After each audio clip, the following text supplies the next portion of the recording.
Hey, how's it going, guys? Hey, there we go. Um, yeah, so these two puzzles are made by Luke Ware, I believe is how it's pronounced, and he's been around for a bit. I believe he was on Etsy and then kind of moved to the MPD thing side of things, and went from his first puzzle was a USB. It was called the USB box or something like that, and it was a small metal or printed version with like buttons on the top, and there was an SD card in it. And then he made a hexapod, which was like a creature with print like this, the way he does. And I believe that one might be actually a take apart. I thought it was actually just art, but it might be a take apart. And then he came out with Chain Key, which I'm going to go over, which is this. And he also made a limited run of metal versions of these. And then he made Fafnir's Fortress. And this is the one that really kind of popped off as popularity, as it's very involved and has a lot of cool extras in it. The price on this one was very good, and they resell for crazy numbers now, very quickly, faster than you would see a Juno multiply. And I think it boils down to what I'd noticed was becoming my favorite genre in puzzles, and that is what I call PTSD puzzles. Uh, for lack of a better term, they are in a better way of explaining puzzles that take a while to work through, even if you know the solution. They'll usually have a lot of procedure to them. Maybe an order of operations that also makes them a little bit tricky on replay. They're not necessarily difficult ever to solve. They may have a trick or two, but it's mostly about just the sedating quality of working through them. Legos could be defined that way, except you have to follow a book.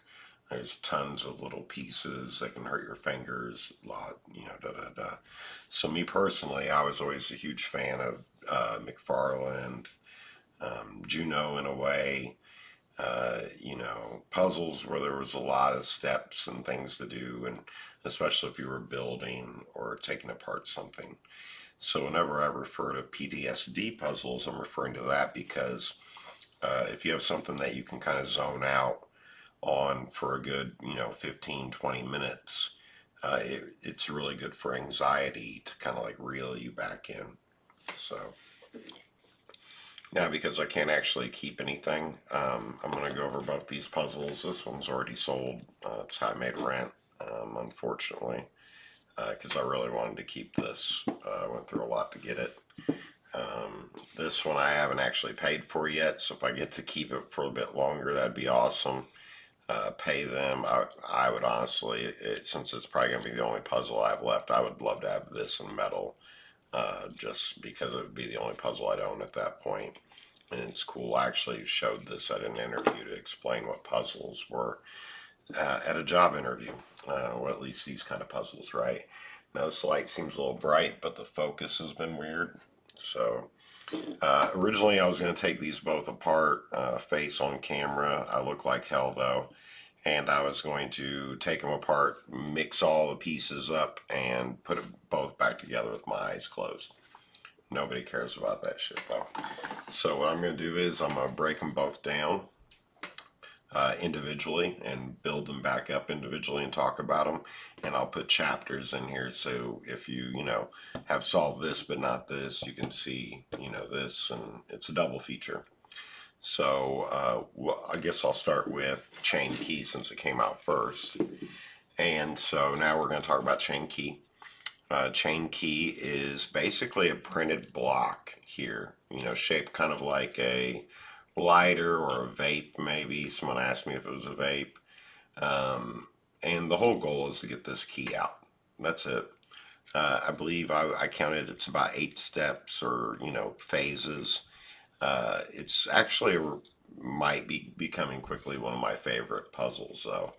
It reinforced an idea I had about basically similar, a pocket like phone kind of, molded shaped, puzzle that, had a few parts, to the build, and then everything was held together with different variety of hardware that you had to use to get through it all. And which is like brick SD, which is what originally was the idea. It was this about a year or so ago was I had this idea of making a brick, basically like a rectangle that was all bolted up and everything, and you had to build tools, kind of inspired by the toolbox SD. So I think Mark Van Eltron is his name that made it. But anyways, this is chain key. It's pocket sized, great for carry, and actually has a lot going on. And I'm going to show you how it works and what all the stuff on this is and what it's for and the most efficient way to solve this. Because one of the cool things with Luke's puzzles is he's an engineer, so he does think pretty deep. And from what I can tell on these, and there are like many ways to get through these, but there's also like the way or a most efficient way. So I'm going to show you that with this. Now when this starts, you can't really do anything with the key. It doesn't move or turn. And now this brings you to it because it's kind of like a dial. So if you do, it does unscrew. And that's it. It's a threaded insert here pushed in. This is, I believe, a solid print, like 100% infill. It's very dense. And then there is what it's screwed into. Now this insert here doesn't come out. I mean, you might be able to pull it out, but it's in there. And then this piece comes out, and if you look, it has a kind of like a washer already on it that filled this part of the hole here. So now you have two pieces. Three, if you count this. Now, what's left is, you have this that you can't mess with. You probably use your fingernail, but that wouldn't be elegant. You have this, which you have no tools for. And you have the key, which has a key ring on it. And if you look, this isn't one of those I think it's meant to look like one of those ones that you unscrew and then the key ring opens. But really, it's just a normal key ring with a drilled through bit, hex bit right there just floating around. So what I do to keep from wearing out the ring at all, which would be easy to replace, one cool thing about his stuff, this is all like OEM things that you could easily replace if you lost or somehow managed to break. Now I'll open up the thing here and push it through until it passes the tip here, and then I go down and I get it right there on the key, so that I only have to open the ring once to get the key and the bit out of it. That's going to save on wear and tear. So now we have 4 pieces, but we have a bit, and this is a bit driven bolt here into a nut. So you can put that in, you can feel it, so it's a perfect fit. Now you can try to unscrew that with your fingers, but not this side, because this is kind of curved. And you'll see this piece in another puzzle, but let's see here. So you'll see that it's curved a bit, kind of at the top as like a little bit of a lip. If you do the flat bottom, I don't know if it's made this way, but there's like on this half facing us, it has some bit of a walling in it that grips the hex. So we put it on, see it doesn't go straight down, you have to turn it a little bit, and then it goes in. So if I turn this, see, it's like a driver now. It's like a screwdriver. It's driving the bit. And you can see that bolt coming out. So we'll go ahead. Now, this might get stuck in this a bit. And if it does, you'll just put the bolt on it and do a little wiggle, and that'll knock the bit loose. We're up to 5 pieces and 6 now with that nut. And then we have the body still. This is completely emptied out. The key still doesn't turn. Threaded insert is not important. And then we have this bit here. This, I'll turn this light down just a little bit. Where we have a Phillips head, but you can use this for that. So you just put the thin part where it's not doubled up in, give it some turns. And then this thing right here comes out enough that you probably unscrew it with your fingers. Now, I'm going to point out something cool about this. This bit piece here has a Phillips head kind of deal on one end, and the other end is just circular and domed a bit. If you look down in the hole, I don't know if we'll have enough light for that. Let's bring the light in. Yeah, so that rod you see mounted there goes in, stops. It's not for any other purpose, I believe, and I haven't tested it because I don't want to risk it. There we go. So that if you put this in with the bit down, it won't go all the way in, so that you never get it lost inside the body. Other than that, it doesn't really serve a purpose. So that's out now, and we've emptied out all the stuff here, but there is a hole down here, and you can see inside here there is a, I'll bring the light back over, a bolt, right, with the hex head. So obviously we need to make something to get down in there for it. Now I know how to solve it, but I'm going to go ahead and play it out how you would probably do this. See, if you shake it, there's something moving. And if you look right here, there's a metal. And if you take your ring, you'll find out that it's magnetic. But it doesn't pull anything. The only other piece that's magnetic is that one. Everything else has no attraction to it. And nothing can actually screw into it. But it serves a purpose here, and I'll get into that. But it's magnetic. And then you have this thing in here that sounds loose. It moves. So let's make a large bolt driver. We're going to go ahead and put that end on this nut washer deal. We're going to screw it down, tight on both ends. This is really sturdy now. And we're going to put the driver head in it.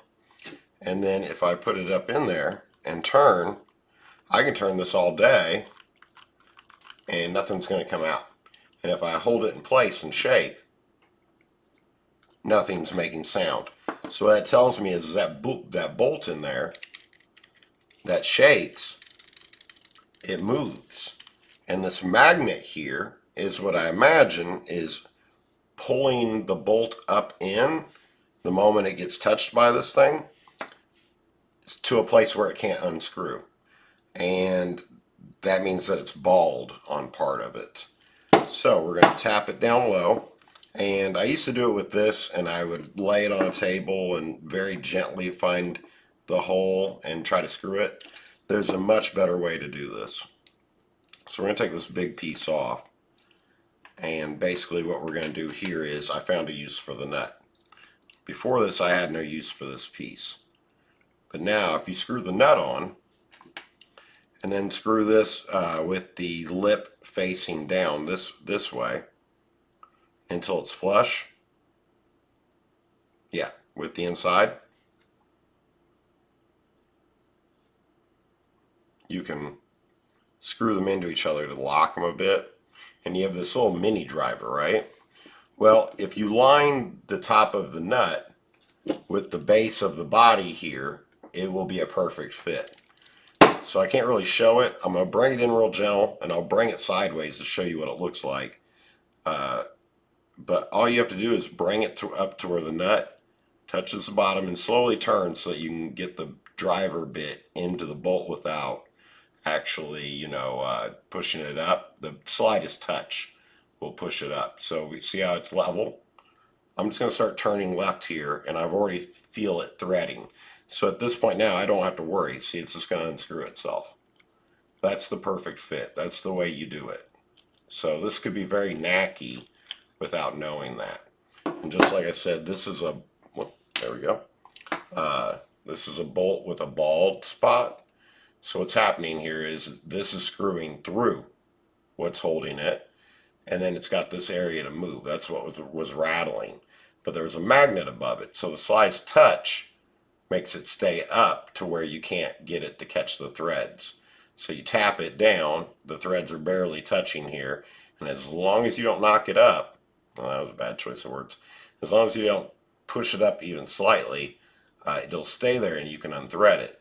So by making the driver this small, and getting it to line up right here, it's perfect for the threading at that point. You just don't have to push it in. You have to guide it in gently. Now what that leaves is a something with another threaded bit there, right? So we're going to make another tool. Now we get to use this, and we're going to use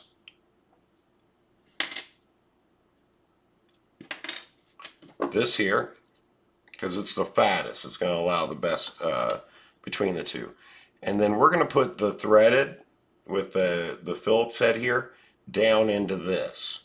There's a reason for this, and I think it's pretty smart for, you know, fail safes, right? But we've got it. It's in there. It's strong now, right? And that's because we're about to screw something in. But if we try to unscrew it back out, this might come apart. And then you'd be able to use an external tool to get this bit back out. Now we're going to go ahead and we're going to try to reach that threaded part. And you can see that it's already hitting it, and we've got room here. So we're going to screw in, and it screws in real nice and fluid. Now watch the magnet. If we keep screwing, it's moving the magnet down, which means it's screwing into this chamber here and pulling something out. Now, we don't want to go all the way down, because if you screw this all the way tight to this, it's a kind of a bitch to get back apart. We're just going to grip this and pull it out. See? And what we have here is a magnet going through this printed piece. And what would have happened is, let's say, you know, we started unscrewing, right? And this part came undone. Now we have this inside the body. And that's a pain to get out, but you could get a driver down in there until unscrew it. So we don't do any of the unscrewing with that together. I'll show you how to get it back in. Now this is a custom piece. It's got the threaded insert, and it's got this rectangular hole in it. And that's how we stop the key from turning, because if you look inside of it now, you'll see that there is a rectangle bit sticking up that is activated by the turning of the key. So you push down, you turn it like this, key comes right out. And this center post is what's got that rectangular bit. So that's all it's holding this key in, is this little lip piece right here. And the fact that you're not able to turn the chamber, because it's locked by this piece here and its rectangular bit. And this is a really strong piece too, solid print. You probably go through hell hammering bits into these though. That's probably got to suck. But I don't see any glue, which I'm a fan of. So we got the key back in, right? And we can't really turn it if we pull up and try to turn. So that means it's in position. Now we have to put this back in. My suggestion is go ahead and screw this bolt in. Now this is how this was working. See, look. Let's see if we can get this. See how it keeps pulling it back up, the magnet? Well, if it's like this, see how it stays? And just barely touch it.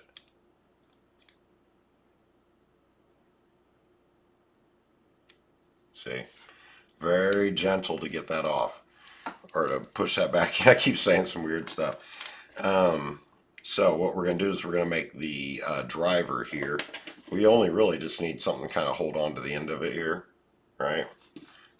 Put this back on, and we want the lip part here, see this, down, and we want the like this going in, because if you try to do it any other way, this will turn in the chamber. It's a gravity thing. So we have this facing up, so the curve is facing down. We have the cut part facing up here, and we're just going to put it there, you know, nice and level.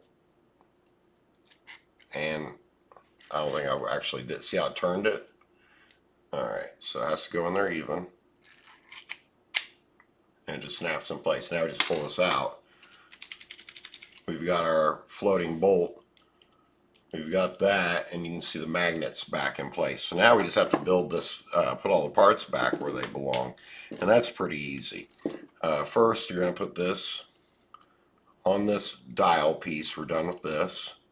Make it, you know, give a nice little snug fit. dial it right back in. That part's done. Go ahead and put this back together.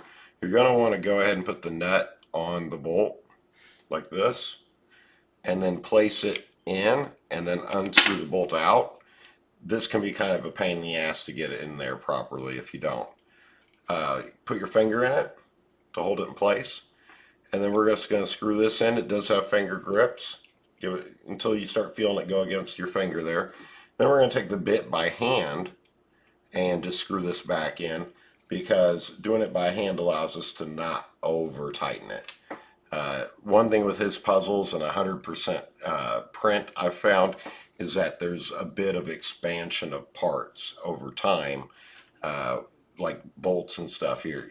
They'll get tighter over time, so you don't want them over tightened, because if you unscrew that with the head of the part off here, you can jam this up in it. So now we just got to put this back in. Remember, we're putting the circle in.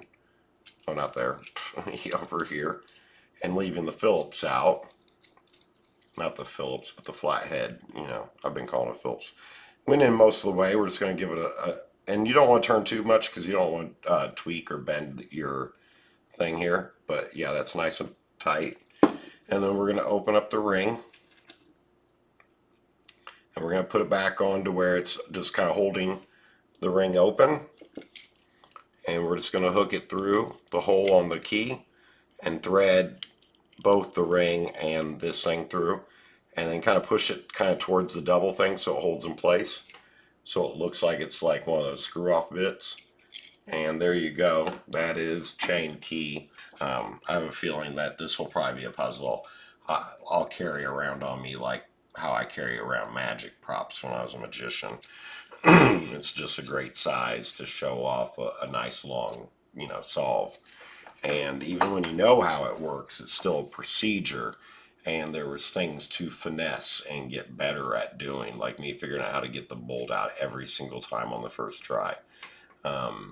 This, for what it is and the ideas behind it and the goal that Luke went for, this is an easy 96, 97 in my book. I'm sure the metal one probably would take that up to about a 98, 99. Really clever. It's got an actual trick to it too. With this whole magnet thing, something really kind of tricky to kind of figure out. Lots of little bits of building. Of course, there's stuff like a bolt going through into a nut on here that looks like it serves no purpose, where a dial might, right? So someone looking like this might be something, but this right here is kind of like a what? There's no seam here to hold together or anything. So it's just one of those things. Be careful with this puzzle. Obviously, it's very travel friendly, but if you whip this out at TSA at the airport, this looks like a bomb detonator. I'm just going to go ahead and put that out there. I mean, hit the radio frequency, turn the key, boom, right? So just be careful with that part of it, because someone's going to see this and be like, what the fuck do you have in your hand? I had a woman over, and she saw it and said, is that a vape? Okay. So, like, if she thought this was a vape, thinking, a cop thinking this might be some kind of like remote detonator is not out of the question. So, genius. It inspired me to go ahead and finish working on my brick, which I'm going to combine with another puzzle idea I had for like a spy gadget box. And basically, I'm going to try to make a palm-sized, puzzle, like about that big, about that thick, that has a lot more going about Fafnir kind of level of stuff, maybe a little less, right? Because of the shape and size, but meant to be kind of like how this is, portable, something you can easily carry in your pocket and not feel it, not be cumbersome by it. And then you can whip it out and show it to people. Man, I did not script this. I promise I didn't script this. I don't know what's going on there. But you can take the puzzle out, show people what, an SD puzzle's like, and especially this new popularization of the trend of using lots of hardware bits and making tools out of them. So that was Chain Key. Now we have Fafnir, sorry. This is based on old mythology, actually. Someone tried to say The Hobbit. There might be, but I'm pretty sure this is like Viking shit or something. But regardless, it's called Fafnir's Fortress. This is number 25. I had one on a loan that was in the 30s, and then this is my copy.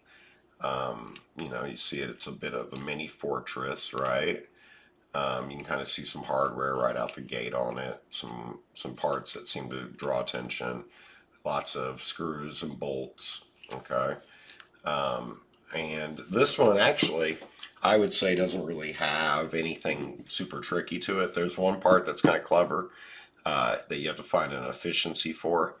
And then there is one part that's just kind of diabolical in how it works and a little bit of a pain in the ass. I think that there is a part of this puzzle that wears over time, unfortunately.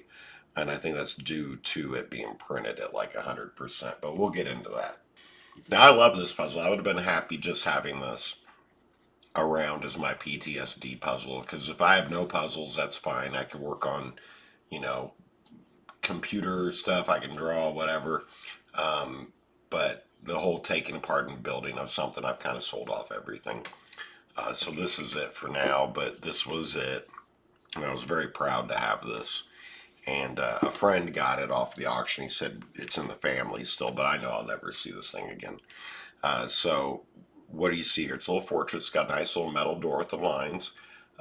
There's a window here, and you can kind of see a dragon in it, and that's kind of the whole idea. A guy's brother was turned into a dragon. He went back to the castle, took over, something like that. Don't quote me on any of the mythology because I'm not hip. So right out the gate, there's only two things you can really do. You might have noticed this discoloration here, right? Well, it's not discoloration, it's just a light change effect because they were printed in two different prints, so you're going to see it. You don't see it over here though, because if you push it, that pops out, which is a piece with a hole and a magnet. And there's a reason for the way it's designed in this hole here. It's not part of the puzzle. We'll get to it later. Another thing you could probably find is that this will turn. So let's go ahead and unscrew this. And what you get is some kind of, you know, screw off female end mounted in a rook, you know, tower. And then inside here, you'll see like a pin that's in there, and then a bolt that I'm pretty sure is this, goes straight through, right? And then go ahead and push this side again and get this part out, because you can see there's kind of like Toolbox SD and some other puzzles where it kind of gives you more than one tool at a time. I know why these both come out together. It's a distance thing and mechanics. Uh, so you get two tools right out the gate. And there's stuff you can do with the tools right away. You'll find that like this actually can be gripped by this deep down inside. There's a hex head. And if you actually go against it, you can unscrew it. But we'll get to that part later. This right here is just a metal rod at this point. Now, having it this like this makes it a tool so you can unscrew this bolt back here because it has a reverse thread on it. So by turning it to the right, because if you turned it left, this would unscrew out of this piece. You can actually take the bolt right out, and these will fall out into your hand.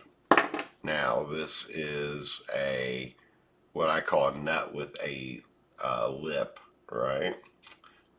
So it gets used a lot. This will not. This is a custom cut piece that allows all of the behind the door antics. And now you can see straight through.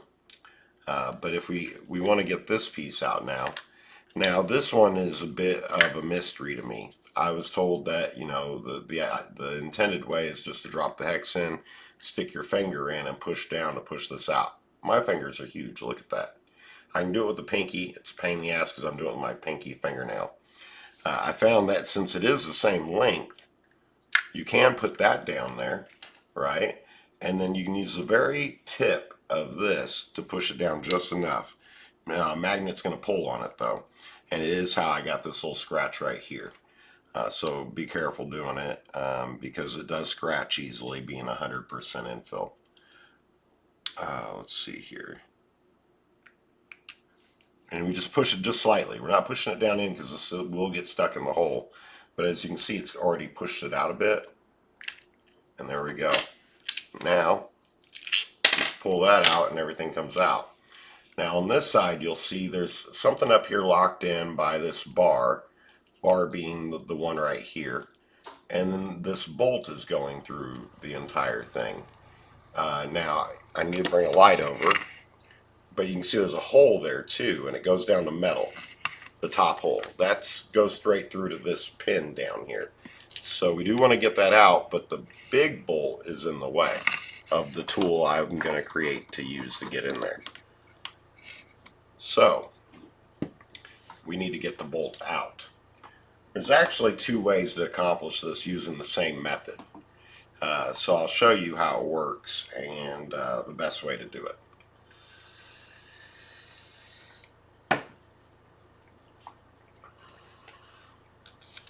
What we're going to do is we're going to go ahead and this screwed on tightly down here. So that means it goes all the way in and it stops kind of at the base here, right? But this is also a bolt screwed upwards, which means that me tightening with this is actually loosening on this, but because they meet right here at a seamed part, like it's a perfect fit, nothing happens. So what we're going to do is we're going to mess with that fit. Now this is a little bit hard to turn, so we use the threaded bit of the bolt here, and now it's very easy to unscrew this. And there is a threaded insert coming out. Now removing this insert now makes the cavity of this much deeper. So what we're going to do is take something that's actually longer than the insert, right, and disrupt the length of the threading to create an issue with this. Now, you can just sit here and turn it in real slowly, and this will start to slowly turn out. But if you use gravity and do it this way, I'll show you already. It's already starting to come out before I've even hit close to where the bottom, to where the rod inside of here would be pushing on the bolt and creating a block, you know, at a further out distance, causing the bolt to start to unscrew. It starts to unscrew already just due to gravity and the rod hitting it while everything's turning, see? So now we have this here. We're just going to unscrew this while holding on to the bolt. And that's out. And now we can unscrew this. And by doing so, we've opened up the path to that hole for room for tools. Now, you can stick this hex down in that hole and it will give you about that much room out, and you can put this on here and just kind of grab it by the tip here and work it. But there is a more elegant way. We're going to shorten the barrel of this tool, and then we're going to put the threaded insert back in. What that's going to do is move it from deep down inside to actually protruding a bit. See, now it's already, that's all the way out. So now when we put a hex bit in, we've got a much longer reach. And that's how we're going to do it here. We're going to stick it in this hole. We're going to go down all the way until it goes into another insert inside. And as I turn, you'll see this starts coming out, this pin. And you can just pull it because it's not screwed in or anything. There is a hole in it. I think someone called it a cotter pin. We'll get to this part of the puzzle later when we reassemble it. So let's go ahead and get this out. And we have all of our tools here. We don't need this for anything. Now this tipped pin is just thin enough to go in this hole and push this down. So that's what we do. We find it, we push it down, and you can see in here where they touch as I pull it out, and that gives enough room for what it, well, that was just in there, but it gives enough room for this to come out now. The first of prizes, as people see, and I thought it was a cool idea of him to do it this way. I mean, technically all the stuff in here is probably, not all of it, but the prizes I'm about to show you are probably less than $10 to secure on Etsy. But the payoff is huge for a person that wants the theme and how cool it is. Because now you take the sword, right? And the only place it fits is that little hole right there. And you essentially stab the sword in and expel the dragon from the castle. And that's what this is here, a little dragon coin. Uh, and on the other side is like a homestead. I don't think these are custom made. I think this is just how this coin is made. And there's the dragon of the castle. And you're kind of left to think that that's probably it. I mean, we've done a lot here. This is a lot of puzzling so far. But we're nowhere close to the end, because if you shake it, you can hear there's stuff in here still. And there's still 3, 4 bolts still in here. But what's next, right? How does this all work? I mean, we've done quite a lot. We've got parts over here that have no purpose, a tool that's already been used. We have all these hardware pieces and a coin. So now where do we go?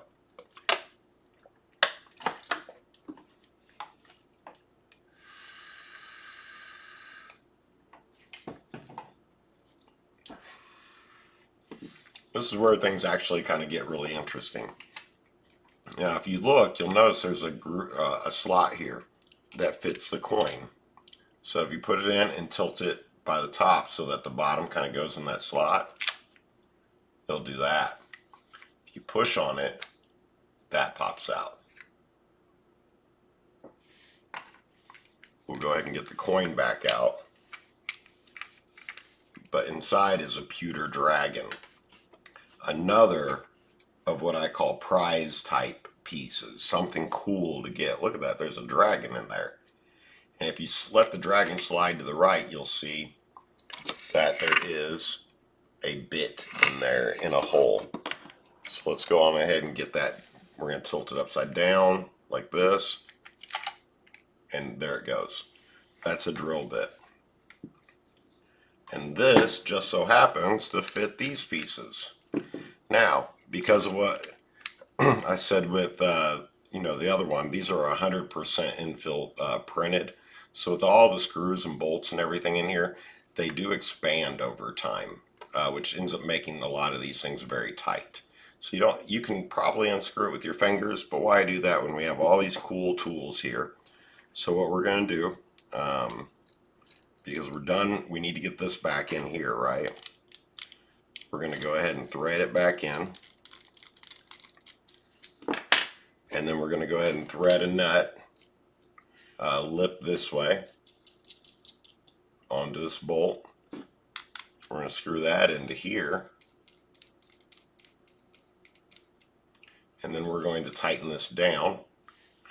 And now if we put the drill bit in the end here, we have ourselves a little mini driver.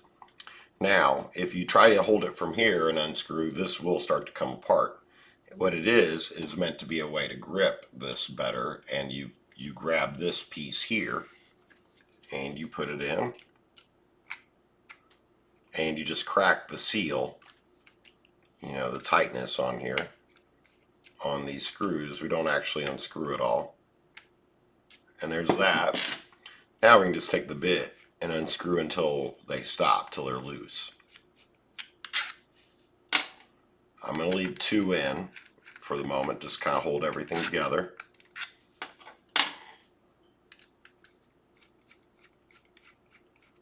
See, there it goes. There's the other one. As you see, this whole thing is starting to come apart. But I want to take it apart in layers so that you can see how it's set up. So if we take the top off now, this is a very intricate print right here. We have screwed in bits here. Not sure what they're holding down, because this may be some kind of layer here, but I believe it's a solid piece. This is put in because there's a different texture going up. This is a glossy finish. There's thread inserts in here, rod bits, magnets, you name it. This is just for the nut to hold it in place. Put it aside. We can now pull the dragon out. So there's a pewter dragon, really cool. That's the actual dragon that was in the castle, the threat. Then we take this piece off, which this, on the first copy I had, this has came out. This copy, it has never came out. We'll get to this whole mechanism here. Then we have this piece here, right? Threaded insert, and this is the second layer. We're just going to slide it up. There we go. And as you can see here, it's got an indentation because this actually has an O-ring around it. I took it off originally. I don't take it off anymore. I leave it on. All right, and at the very end, what you have is a coin that has a dragon on one side and a cool looking crest medallion thing. And this is your prize, like you were the savior of the kingdom. So you saved the kingdom, and you took it, and no, I'm just playing around. I haven't done magic in years, but this is, so I guess, like what you got for saving your fortress or your village, your award. Very cool. So let's put it back together. We put this back into its little recess here. All right, and now we're going to take this and we're going to put it down in this hole, just like that. And we're going to take this second piece and we're going to do it just like that. Now, as long as we don't separate it, we can pull this piece out, and that will keep that threaded ends or the O-ring in place. Another way to help with that is to do this until we can screw the bolt back in, which will lock it down in place. Sometimes I wait until after to pull that out, but this can be a real pain to pull out. So this is the best way. It's in there. And now what we're going to have to do is put this guy back. Or no, we actually do that next. We have this here. We're going to go ahead and take this apart.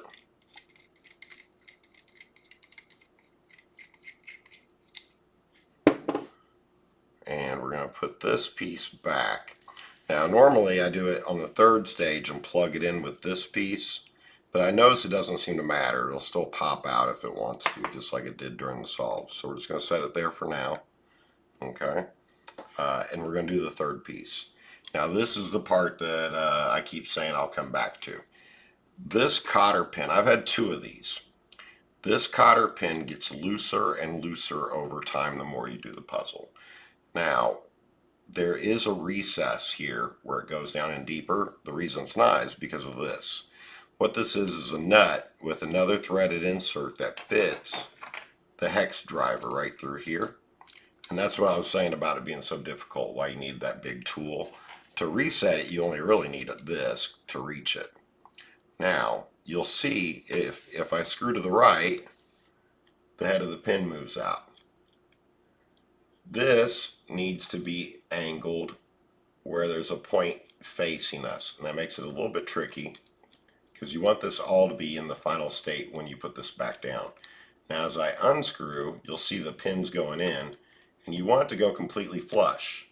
The problem with going any further though is if you turn it hardly any more, this threaded insert will come out of the nut and it will get loose in here, bricking the puzzle. It won't really brick it, permanently. You'll have to take it apart with an external tool to do this part of it. And it's just annoying, it's just a pain there. There's no magnets in this to this pulling it in. It's literally just a friction touching mechanism, which is really smart. Like right there, I can feel that it's already in the recess.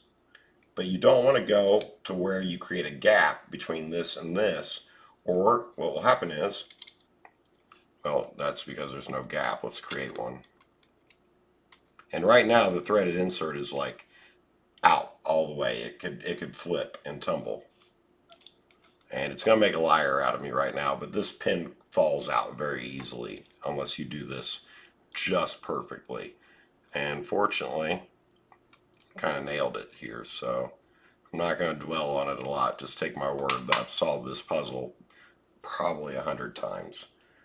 And the hardest thing to do is to keep this pin here in there. Now right now everything's lined up and it looks like this threaded insert isn't going, see if I go in and try to find it, yeah, it's findable. So we're going to leave it be. Don't look a gift horse in the mouth. It's behaving. I don't know if there's an O-ring printed into here that might be loosening over time. I don't want to wiggle to kind of like bring it back out or spring it up because I'm afraid that I'll, you know, wear out the print. But right now we've got it. It's perfectly in there.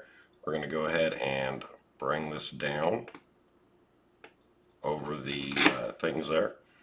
We have that. Now we do want to strengthen everything, so we're going to go ahead and put this bolt in now. And you use this to tighten it, the back end of the drill bit piece. What that's going to do is keep that O-ring from moving inside. And like I said, I normally do it right about here and then pull the pin out, but it's really hard to grip.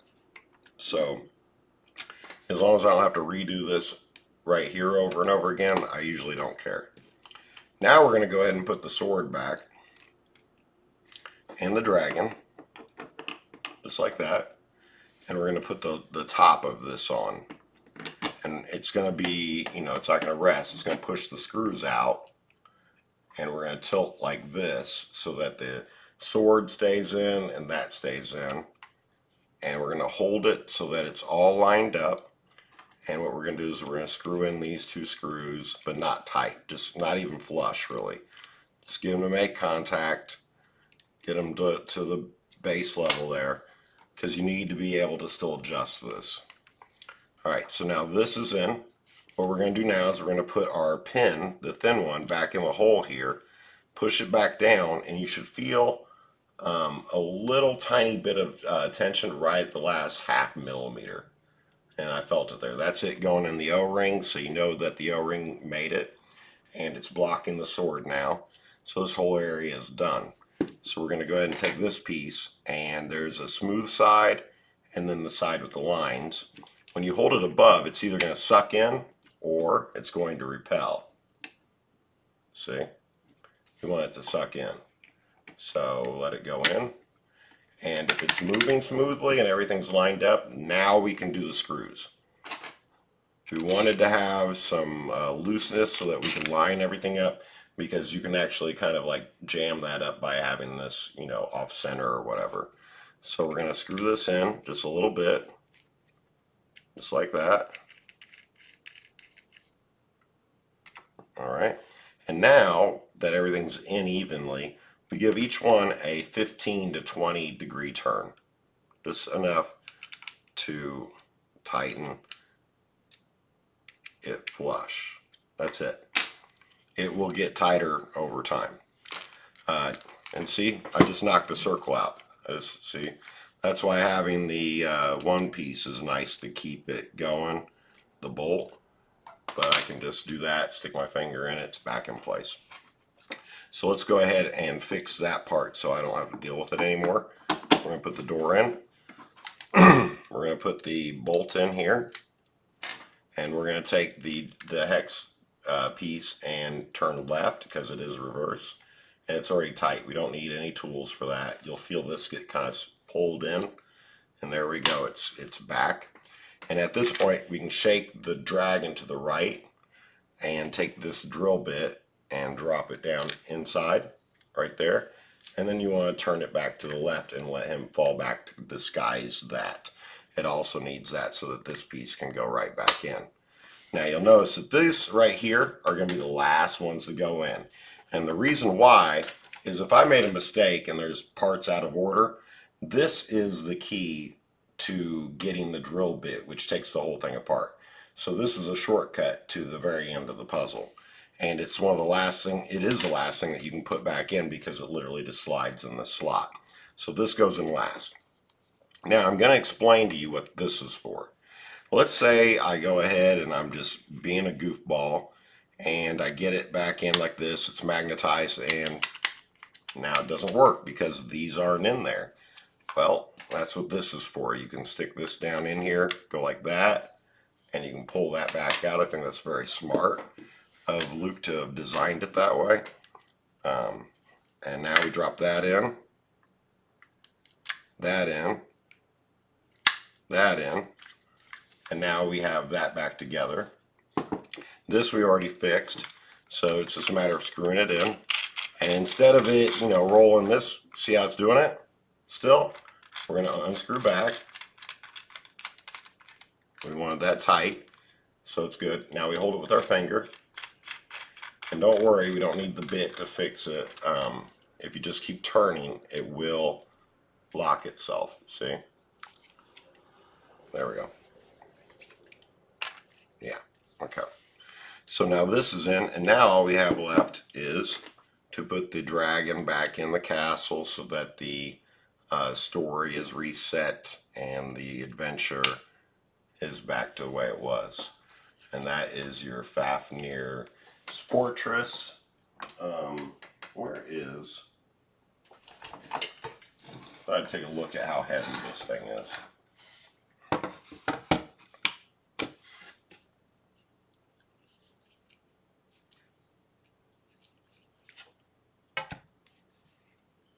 £1 and a third of an ounce. So 1 pound, basically. So that's pretty decent weight. Gordian's knot's much bigger than this, and only maybe 2.5 ounces heavier. This is, I think I had the opportunity to get one of these retail, but I didn't know anything about his style because I'm not an MPD, and so I don't know. And I saw Fortress, and I was like, well, I don't have any buildings or like Lego stuff that really matches this. I'll probably pass. I didn't really notice the metal in it, and I probably should have paid more attention. He has a new puzzle out called Box. B-A-C-H is Box. And it's a piano, maybe about this big, highly detailed, about $85 more than this, right? And he said it's something he always wanted to make, and that if you like this one, you'll like it because it has misdirections mechanically, which I think this has more misdirections in it with the bolt thing. Like I said, this is pretty straightforward. That trick to get this part, to push this out, is probably the most complex part of it, or maybe getting this bolt, if you don't understand how the threading works. But this is also far more involved, and as a process of building and putting back together, it also is super solid when you get it done. You're like, oh wow, this feels sturdy, which makes it a keeper. It's going to last a long time. This is pretty awesome. I would rate this one a high 97, 98 as well. Pretty genius, all the stuff that you can do with this one and all the tools you can make. And I'm sure hopefully the next one will have even more cool stuff that you can make from it, or maybe it'll be a diversion from it. I don't know. He was doing a ship in the bottle for almost 600, which I believe was magnetic, but it was in a borosilicate glass bottle. Probably more of a magician's thing. I think it was made in parts, quadrants that you assembled in the bottle, so that was the puzzle. I think if it had been something that you could tear down completely and rebuild and still do the bottle thing, it probably would have gotten a lot more attention because people got addicted to stuff like these. So I'm going to have to ship this out tomorrow, so filmed it so I can relive the solve of this in the future. Hopefully I get to keep this and or find someone with a metal one that's willing to do a deal with me, because I believe I'll keep this one forever. It's just, great. It still gives me like 5 to 10 minutes of that whole focus relief, and it's this oddity thing to see if you whip it out of your pocket. Be careful. But it's a good way to show people about puzzles because it does have a trick in it, like a puzzle box trick, things like that. So I'll probably have to chop this all up so that it's edited to not spoil anything, but there you go. Fafnir's Fortress, Chain Key, Luke Ware Creations. Look them up online, and I give them thumbs up, A plus. These are great puzzles. He obviously knows what the hell he's doing and has high quality here. And yeah, that's all I really got here, guys. I hope you enjoyed it.